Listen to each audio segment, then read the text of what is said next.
حضرت ابراہیم نے جب دین کے لیے نکلے تو جدوجہد کی، گھر کے اندر بھی گھر کے باہر بھی۔ آپ کے والد کا نام تارخ ہے، وہ عید پرست تھے، ایماندار تھے، پرہیزگار تھے۔ آپ کے چچا کا نام آزر ہے، وہ بت پرست تھے، بت بیچا کرتے تھے۔ حضرت سیدنا ابراہیم علیہ السلام جب میدان عمل میں نکلے تو حضرت ابراہیم علیہ السلام نے اپنے گھر سے جہاد شروع کی، لڑنا پڑا۔ گھر کے اصولوں سے چچا نے جو رواج بنائے ہوئے تھے اس رواج سے ٹکرائے۔ فرمایا میں اپنے گھر کے اندر یہ بت پرستی نہیں ہونے دیں۔ چچا کو ایک دفعہ نہیں بار بار 100 دفعہ سمجھایا۔ آپ کا چچا بت بنا کے بیچا کرتا تھا۔ حضرت ابراہیم علیہ السلام تھوڑے بڑے ہوئے تو کہنے لگا کہ چلو میرے ساتھ، تم بھی بت بیچنے ہیں، ہمارا کاروبار ہے۔ حضرت ابراہیم ساتھ نکلے تو بت پکڑا ہے، گندے پانی کے اندر اس بت کو ڈبوتے ہیں، کہتے ہیں کسی نے خریدنا ہے تو خرید لو، نہ یہ نفع دے سکتا ہے نہ نقصان دے سکتا ہے، جو اپنا آپ نہیں بچا سکتا تمہیں کیا بچائے گا، خریدنا ہے تو خرید لو۔ چچا کہنے لگا تو کاروبار چمکا رہا ہے کہ تباہ کر رہا ہے۔ گھر میں بڑے معاملات خراب ہوئے، جھگڑے ہوئے، لیکن حضرت ابراہیم علیہ السلام ایک منٹ کے لیے بھی اپنے گھر کے اندر بھی کمپرومائز کرنے کو تیار۔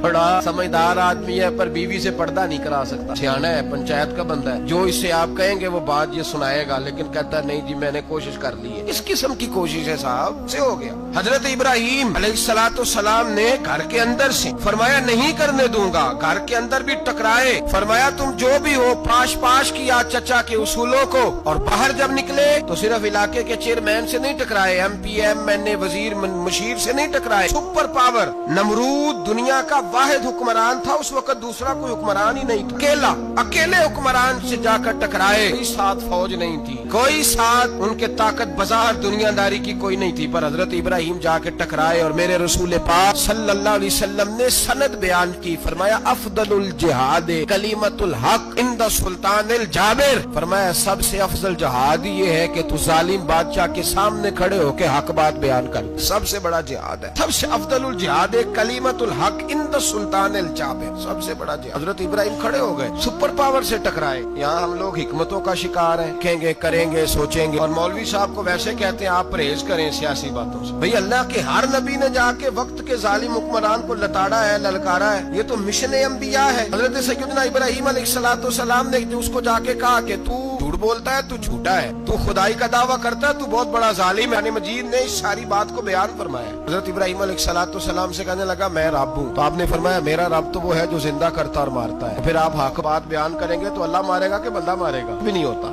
کیونکہ زندگی موت کس کے ہاتھ میں ہے؟ اللہ کے ہاتھ میں، کچھ بھی نہیں ہوتا۔ انسان صحیح سمت کا تعین کرے اور صحیح چلے۔ حضرت علی شیر خدا سے کسی نے کہا تھا کہ آپ کے بڑی دشمنی ہے، کوئی محافظ رکھ لیں۔ آپ فرمانے لگے موت خود بہت بڑی محافظ ہے، وقت سے پہلے آتی ہی نہیں، بڑی محافظ ہے۔ وقت سے پہلے علامہ نورانی رحمت اللہ تعالیٰ علیہ کراچی جیسے شہر میں رہا کرتے، جہاں گام گام پہ خطرہ تھا۔ لوگوں نے کہا حضرت اتنے بڑے لیڈر ہو، آپ کی جماعت کی 62 سیٹیں ہوئی اسمبلی میں، ایک ایسا وقت بھی آیا تو کوئی ایک آدمی بندوق والا۔ آپ فرمانے لگے مجھے ضرورت ہی نہیں، اس لیے کہ جس دار رسول کے لیے میں نکلا ہوں وہ خود ہی حفاظت کرنے والے ہیں، ضرورت نہیں ان چیزوں۔ ابراہیم ٹکرائے اور آپ کا انداز کیا ہے؟ جا کے کہا کہ تو نہیں، خدا وہ ہے جو زندہ کرتا۔ اور اس نے ایک بیوقوفوں جیسی دلیل دی۔ ایک آدمی کو کل پھانسی دینی تھی تو اس کو بلایا، کہنے لگا تجھے کب پھانسی ہے؟ اس نے کہا کل۔ کہنے لگا جا تجھے ذات کی زندگی دی، اس کو چھٹی دے دی۔ ایک عام آدمی بیچارہ بیٹھا تھا، اس کو پکڑ کے نہ لگا اس کی گردن اڑا دیا، کہنے لگا دیکھ لو بھی زندہ کرتا اور مارتا ہوں، وہ جو کل مرنے والا تھا میں نے زندہ کر دیا، اور جس کو پتہ ہی نہیں تھا کہ میں نے مرنا ہے اسے پکڑ کے میں نے مار دیا۔ بیوقوفوں جیسی دلیل ہے۔ حضرت سیدنا ابراہیم علیہ السلام چاہتے تو اسی وقت دلیل توڑ دیتے کہ تو کیا بیوقوفوں جیسی بات کر، اگر تو زندگی دیتا ہے تو مرے ہوئے میں جان ڈال کے دے جس کو تو نے مارا۔ لیکن حضرت ابراہیم نے دیکھا کہ بیوقوف ہے، بیوقوفوں سے بحث نہیں ہوتی، دلیل بدل لی جاتی ہے، ان کی عقل کے مطابق بات کی جاتی ہے۔ حضرت ابراہیم فرمانے لگے میرا رب وہ ہے جو سورج مشرق سے نکالتا ہے اور مغرب میں غروب کرتا ہے، تو اگر رب ہے تو تو مغرب سے نکال کے مشرق میں غروب کر۔ فبہت الذی کفر، کافر لاجواب ہو، اس کے پاس اس چیز کا کوئی جواب نہیں تھا۔ علامہ اسماعیل حقی نے خوبصورت فقرہ لکھا ہے، خوبصورت جان ڈال دی۔ حضرت سیدنا علامہ اسماعیل حقی رحمت اللہ علیہ فرمانے لگے چونکہ نمرود بیوقوفوں جیسی باتیں کر رہا تھا، اگر وہ یہ کہہ دیتا نا کہ میں سورج کو نکالتا ہوں مشرق سے، میں غروب کرتا ہوں معاذ اللہ مغرب میں، میں نکالتا ہوں، تو آپ اپنے رب سے کہیے کہ وہ مغرب سے نکال کے مشرق میں غروب کرے۔ علامہ اسماعیل حقی فرماتے ہیں رب کریم کی آواز قدرت تھی، مالک حضرت ابراہیم علیہ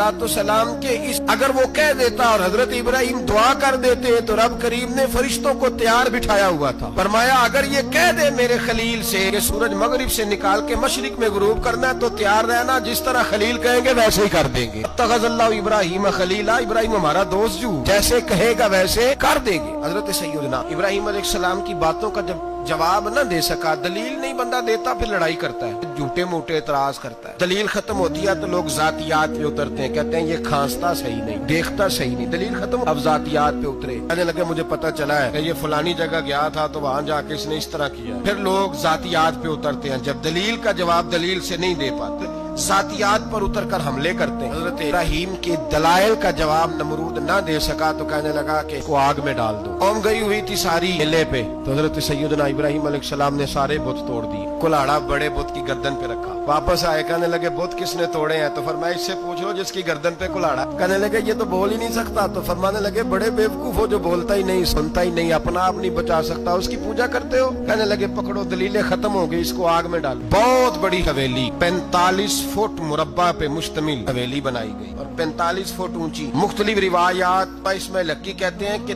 3 مہینے تک نمرود نے کہا کہ اس کے اندر لکڑیاں ڈالو. لوگ پوچھنے لگے کتنی دنیا جلانی ہے؟ کہنے لگا بندہ تو ایک جلانا ہے, پر بندہ بڑا تگڑا ہے. بندہ 3 مہینے لکڑیاں ڈالی گئی. اور لوگوں کی جو تہمات ہوتی ہیں نا, یہ عجیب ہوتی ہیں تہمات. اس وقت بھی لوگ تہمات کا شکار ہو گئے. عقیدہ بگڑ جاتا ہے تو وہ عجیب و غریب باتیں کرنے لگے, تہمات کا شکار ہو گئے. بیبیاں نظر مانتی, بیمار ہوں اگر صحیح ہو گئی تو اتنے من لکڑی دوں گی حضرت ابراہیم کی آگ جلانے کے. ایک عورت لے کے جا رہی ہے لکڑیاں. ایک نیک دل آدمی نے اسے پوچھا کہاں جا رہی ہو؟ کہنے لگی میں نے منت مانی تھی تو حضرت ابراہیم علیہ السلام کو معاذ اللہ جلانے کے لیے لکڑیاں لے کے جا رہی ہوں. تو وہ رب کریم کے بندے کہنے لگے تو ڈھونڈتی رہے گی, تجھے وہ جگہ ملے گی نہیں. وہ بی بی کئی مہینے گھومتی رہی, جگہ ہی نہیں ملی جہاں لکڑیاں ڈالنی. ماری گئی. تہمات کا شکار ہوئے بہت سارے لوگ. تہمات کا بھائی تہمات دین کے اندر منع ہے. تہمات دین میں کوئی نظر ماننا, کسی بزرگ کے مزار پہ جا کے سالے ثواب کے لیے کوئی چیز ماننا, یہ تو درست ہوا. لیکن غیر شرعی نظریں مان لینا کہ میں آگ کے گرد چکر لگاؤں گا, میں جناب وہاں جا کے یہ والا تماشا کروں گا, میں دھاگا باندھوں گا, میں رسا کاٹوں گا, میں وہاں گندے اور سے پانی پیوں گا, کی شریعت اجازت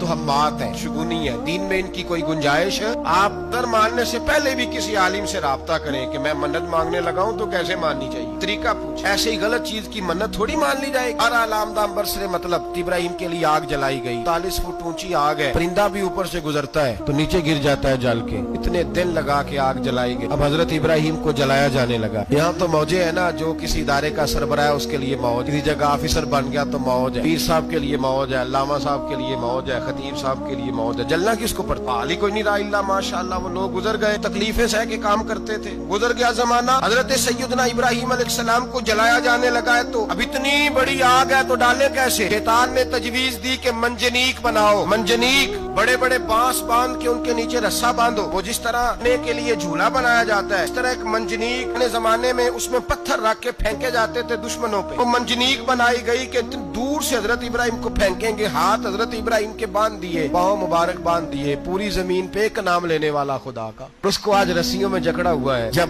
پھینکا جانے لگا نا آگ میں, حوریں رونے لگی, فرشتے تڑپنے لگے, اے اللہ یہ کیا ہونے لگا؟ خلیل اور وہ بھی آگ میں. فرمایا جاؤ جا کے اس سے, اگر تمہاری مدد لیتا ہے تو اسے بچاؤ. ہوا کا فرشتہ آیا, کہا ابراہیم اگر تو کہے. بھائی ان چیزوں کو کہانی سمجھ کے نہ سنا کریں, یہ داستان نہیں, یہ وہ طریقے ہیں جو ہمارے رسول نے ہمیں اپنانے کا حکم ارشاد فرمایا. جو عقیدے, یہ وہ نظریات ہے جو ہمیں اوڑھنے کو کہا گیا. اپنے رب کریم کی رضا پہ راضی رہنے کے وہ خوبصورت مواقع ہیں صوفیاء نے جن کو بنا کر سمجھا کر ہم تک پہنچایا ہے. یہ ہے اہل طریقت کی باتیں. وہ کہتے ہیں یار جس حال میں رکھے راضی رہنا. حضرت ابراہیم علیہ السلام کو پھینکا جا رہا ہے, فرشتہ آیا, اے اللہ کے خلیل اگر حکم دو تو اتنی ہوا چلاؤں کہ نمرودی جل جائیں سارے, ان پہ پھینک دی جائے. نے فرمایا تو جا, تجھ سے مجھے کوئی کام نہیں. تھوڑی دیر کے بعد پانی کا فرشتہ آیا, کہا حضور اتنی بارش برساؤں گا کہ آگ بجھ جائے گی. فرمایا تو جا, سے کوئی کام نہیں. اب جب منجنیق میں رکھ دیے گئے, آگ میں جانے کا لمحہ ہے, تیاری ہے, حضرت